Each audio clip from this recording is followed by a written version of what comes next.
लगवाना हो अपना छोरा, दे दो नोटों का बोरा और पेपर छोड़ दो कोरा।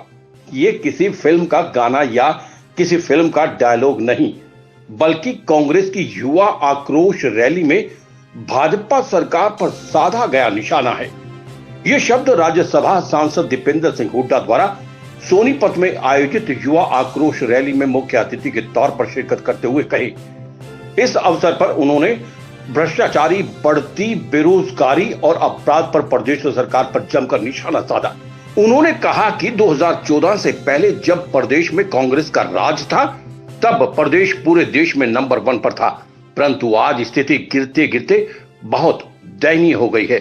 राज्यसभा सांसद दीपेंद्र सिंह हुड्डा सोनीपत में आयोजित युवा आक्रोश रैली में पहुंचे, जहां पर उन्होंने भाजपा सरकार द्वारा करवाए गए कार्यों पर जमकर निशाने साधे। उन्होंने कहा कि आज महंगाई पिछले 70 वर्षों में अपनी चरम सीमा पर है।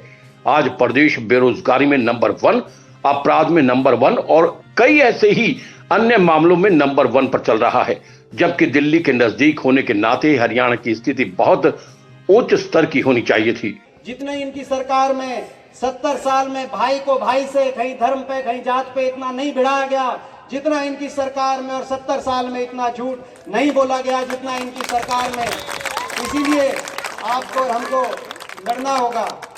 नारा चल पड़ा हरियाणा में, युवा के भविष्य का नारा चल पड़ा, लुआना हो अपना छोरा, लुआना हो अपना छोरा, दे दो नोटों का बोरा और पेपर छोड़ दो कोरा। और डिंडोरा पीटो ईमानदारी का डिंडोरा, यह बात है।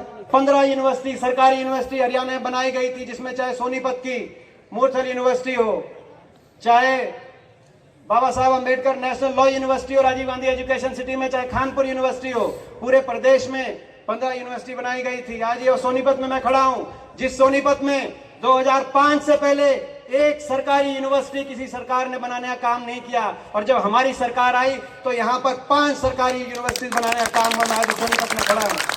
देश की सबसे बड़ी पंचायत में आपके आशीर्वाद से मुझे वहां देश की राजनीति को समझने का, देखने का मौका मिला है। इतना बड़ा व्यापम का घोटाला मध्य प्रदेश में, जिक्र था व्यापम में घोटाला हो गया, 20 पेपर लीक हो गए। व्यापम का घोटाला, देश की सरकार हिल गई थी, मध्य प्रदेश की सरकार चली गई थी। हरियाणा में 30 से ज्यादा पेपर लीक, एक के बाद एक। हरियाणा विकास की तरफ आगे बढ़ रहा था। प्रति व्यक्ति आय में नंबर 1 थे, प्रति व्यक्ति निवेश में नंबर 1 थे। गुजरात से दुगना निवेश दर हरियाणा में था। जब बीजेपी वाले गुजरात मॉडल का ढिंडोरा पीटते थे, हम कहते थे जितना गुजरात में निवेश हुआ है उससे दुगना हरियाणा में हो रहा है। निवेश दर में नंबर 1 थे, खेल खिलाड़ियों के मान सम्मान में नंबर 1 थे, कृषि उत्पादकता में नंबर 1 थे, किसान के हित में लिए फैसलों में देश में हरियाणा नंबर 1 था। गन्ने का भाव सबसे ज्यादा था हरियाणा के अंदर, ये नारा उठता था। किसान के 1600 करोड़ के बिजली के बिल के कर्जे माफ हुए थे, किसान का कोऑपरेटिव का कर्जा माफ हुआ था, किसान के कोऑपरेटिव बैंक पे डिफॉल्ट पे जमीन की नीलामी और गिरफ्तारी के काले कानून उस समय खत्म किए गए थे।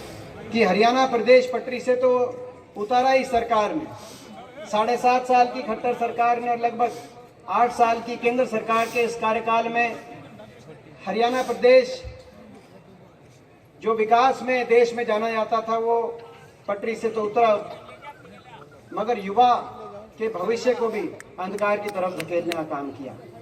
नीति आयोग के आंकड़े आए जिसमें यह दिखाया गया कि 3 प्रदेश हैं जिसमें रेड अलर्ट है। सबसे ज्यादा बेरोजगारी 3 प्रदेश और यूनियन टेरिटरी, वो सारे प्रदेश और यूनियन टेरिटरी की बेरोजगारी के दर को नापने का काम भारत सरकार करती है। अंडमान निकोबार, लक्षद्वीप और हरियाणा। रोहित शर्मा की रिपोर्ट।